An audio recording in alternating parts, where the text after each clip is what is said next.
अमरावती शहर के जस्तम चौक स्थित पेट्रोल पंप पर सैकड़ों नागरिकों का तांता लगा हुआ था और ये तांता इसलिए लगा हुआ था कि पेट्रोल पंप से पेट्रोल भरने के पश्चात कुछ ग्राहकों की गाड़ियां बंद पड़ गई थी। कुछ ग्राहक तो जस्तम चौक से पेट्रोल डालने के पश्चात नागपुरी गेट तक पहुंच गए थे और वहां पर उनकी गाड़ियां बंद पड़ गई थी। इन ग्राहकों ने पाया कि जैसे ही पेट्रोल टैंक को खोला गया तो उसके अंदर पेट्रोल की बजाय अधिक मात्रा में पानी नजर आया था। इस बात से आहत होकर और रोष में आकर आखिर इन सभी ग्राहकों ने सीधे पेट्रोल पंप का रुख किया और पेट्रोल पंप पर अपना ठिया जमाते हुए अपने वाहनों को दुरुस्ती कर और इन वाहनों में दोबारा पेट्रोल डालने की मांग पेट्रोल पंप संचालक से की और इसी दरमियान पेट्रोल पंप पर सैकड़ों नागरिकों का और तांता लग गया था। ये तस्वीरें ये बता रही है कि किस प्रकार से पेट्रोल में पानी निकला था और किन ग्राहकों को क्या क्या परेशानियों का सामना करना पड़ा। आइए जानते हैं इन ग्राहकों से।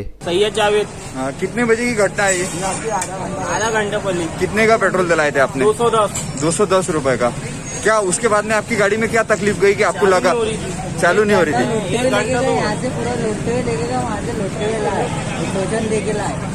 कहाँ से टोचन करके लाया आपने? फिर गाड़ी चालू नहीं हुई तो? नागपुरी गेट से। यहाँ से पहले द्वारा के पास से बंद हुई, फिर वहाँ से रोकते लेके गए, वहाँ से आप स्टेशन लेके गए। और किसकी गाड़ी में थे? कौन सी गाड़ी आपकी? ये गाड़ी। कितने का पेट्रोल डाले थे आपने? 50 रुपए। 50 रुपए। क्या लगा कि आपको गाड़ी चालू नहीं हो रही थी? क्या हुआ? ये हमारी गाड़ी पहले चालू ही थी। हाँ। इसमें कुछ भी पेट्रोल नहीं था। यहाँ पेट्रोल डाले हमने, उसके बाद में आराधना तक पे गई, फिर बाद में बंद हो गया था। फिर हम यहाँ पे लेके आए तो यहाँ पे 3 से 4 जने थे। जब लेके आए थे फिर हमने नली से पेट्रोल निकाल के उसके अंदर पानी डाला। आपकी क्या मांग है अभी? क्या चाहते हैं आप कि भाई पेट्रोल में पानी निकला तो इनका पेट्रोल पंप का क्या बोलना आ रहा? पेट्रोल पंप का तो हमको कुछ करना नहीं पड़ता है। हाँ। इसलिए कि हमको आगे तकलीफ नहीं होने को होना और अभी हमारी गाड़ी की पूरी सर्विस होना हमको और उसके बाद हमको पेट्रोल चाहिए इसके अंदर। इनके पेट्रोल के साथ में मीटर भी चेक किया जाए। क्या लगता है आपको पेट्रोल कम मिलता है? कम आ रहा है। हर पेट्रोल पंप में, शहर के हर पेट्रोल पंप में पेट्रोल कम आ रहा है। अच्छा, ये हमारी निवेदन है सब। इस संदर्भ में विदर्भ न्यूज ने सतर्कता के साथ में आखिर पेट्रोल पंप के संचालक से वार्तालाप की और वार्तालाप करने के पश्चात उनको ग्राहकों की मांग के संदर्भ में अवगत कराया और इस बात को संज्ञान में लेते हुए पेट्रोल पंप के संचालक ने तुरंत ही इन सभी ग्राहकों की मांग को मान्य करने की बात कही। तो आइए जानते हैं कि क्या उनसे बातचीत हुई। यहाँ पर जो गाड़ियां में पेट्रोल निकला है और जो आपके ग्राहकों की जो मांग है, आज आपका शहर का प्रतिष्ठित पेट्रोल पंप होने के बावजूद ऐसी घटना घटित हो रही, तो क्या कारण की वजह से हुई होगी? देखो, हमने हमारी टाकी भी चेक की है, सब चेक किया, उसमें एक बूंद भी पानी नहीं निकला। हाँ। बावजूद अगर कस्टमर बोल रहा है कि भाई मेरे को पानी निकला है, वो कैसा है 10% इथेनॉल मिलता है उसके अंदर, पेट्रोल के अंदर।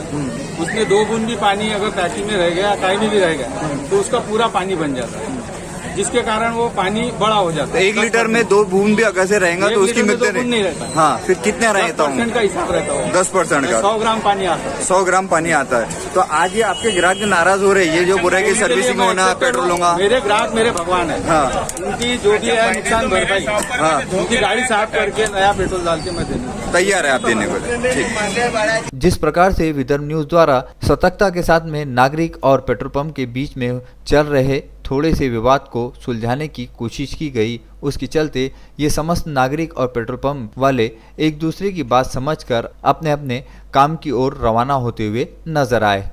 वडाली रोड के पास एक्सप्रेस हाईवे के ब्रिज के ठीक बाजू में ही रात के समय रोशनी के लिए एक बड़ा सा स्ट्रीट लाइट का पोल लगा है और इसी स्ट्रीट लाइट के पोल में अचानक करंट आ जाने के चलते आदिवासी फासे पारधी समाज के लोगों के पास की 2 बकरियां करंट लगने के चलते मर गई और बकरियां मरने के पश्चात और सभी आदिवासी फासे पारधी समाज ने मिलकर आखिर एक्सप्रेस हाईवे पर जाकर पूर्ण रूप से दोनों ही रोड को जाम कर दिया और सैकड़ों की तादाद में इन आदिवासी फासी पारधी समाज की मांग थी कि इनकी भरपाई कौन करके देगा।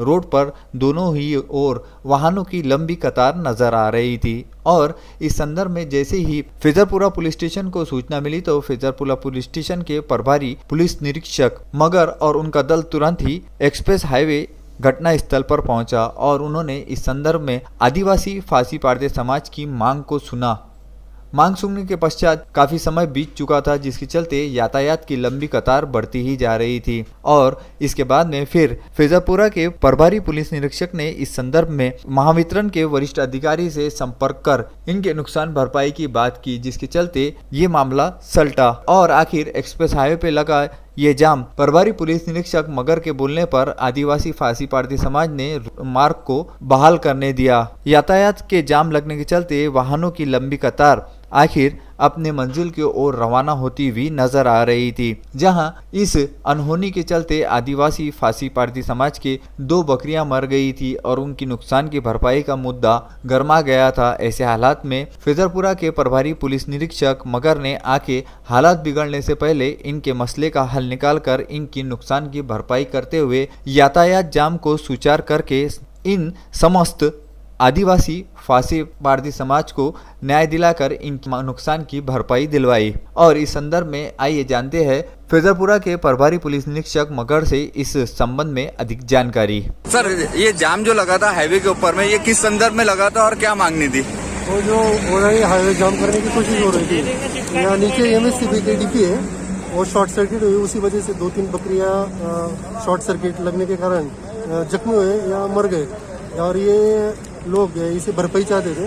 तो हमने एमएससीबी के वरिष्ठ अधिकारियों से उनसे बातचीत कर दी है और उन्होंने मान्य कर दिया, इसलिए उन्होंने रास्ता रोको अपना पीछे ले लिया। आपके यातायात सुरक्षा फैजलपुरा दल के और कौन कौन लोग आपके सब साथ में थे? कितनी देर से जाम लगा था? ये हमारे साथ थे अरुण मेश्राम, हेड कांस्टेबल विजय राउत और ये बस 2-3 मिनट का ही काम था। अच्छा, 3 मिनट में उन्होंने परिस्थितियां बिगड़ने के पहले आप लोगों ने उसको ऊपर में कंट्रोल कर ली। 2 जून की दोपहर वडाली रोड स्थित जेल क्वार्टर के पास में मुख्य पुलिया के नीचे चांदूर रेलवे की ओर जा रही हुंडई असेंट कार क्रमांक MS27 AR 2623 एवं बजाज प्लाटिना मोटरसाइकिल क्रमांक MS27 AE 1896 के बीच में जबरदस्त टक्कर हो गई। इस दुर्घटना में मोटरसाइकिल जहां चकनाचूर हो गई तो वहीं मोटरसाइकिल पर सवार दोनों ही गंभीर रूप से घायल हो गए तथा हुंडई असेंट कार के दाहिने भाग का हेडलाइट तथा बफर भी चकनाचूर हो गया।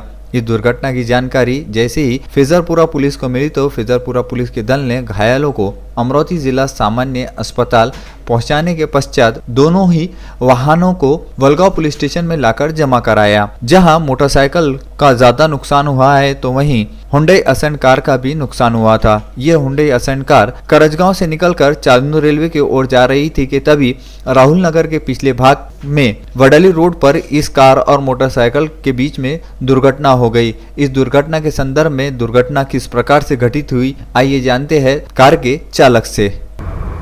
कहाँ जा रहे थे आप? कि नहीं, हम चांदूर रेलवे जा रहे थे। वो उधर से आ रहे थे इधर।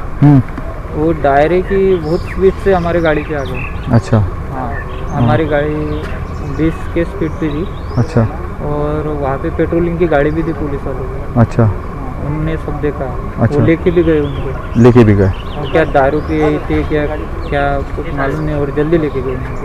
आप लोगों में से किसी को कुछ मारवार लगा? नहीं, हमारे को तो कुछ नहीं लगा। अच्छा, वो घायल है? वो अभी लेके गए, हमारे कुछ भी नहीं आइडिया उनकी। Vidarbha news bureau.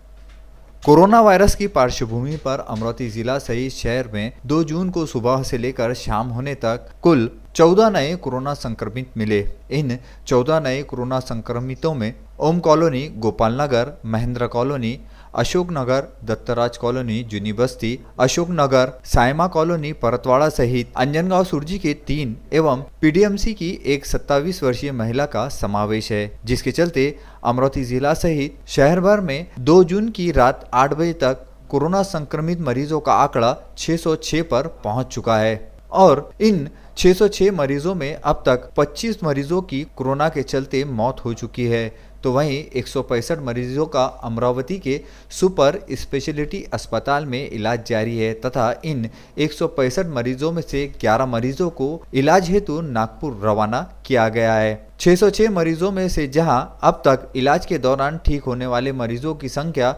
416 पर पहुंच चुकी है। भले ही कोरोना का संक्रमण जितनी तेजी से बढ़ रहा है, उतनी ही तेजी से अमरावती जिला सहित अमरावती शहर में आरोग्य विभाग सतर्कता के साथ में कार्य करता हुआ नजर आ रहा है, जिसके चलते कोरोना से बाधित मरीजों को इलाज के दौरान ठीक करने में अमरावती जिला काफी हद तक आगे रहा है। नागरिकों से आह्वान है कि बढ़ते कोरोना के संक्रमण को रोकने हेतु शासन प्रशासन की मदद करे।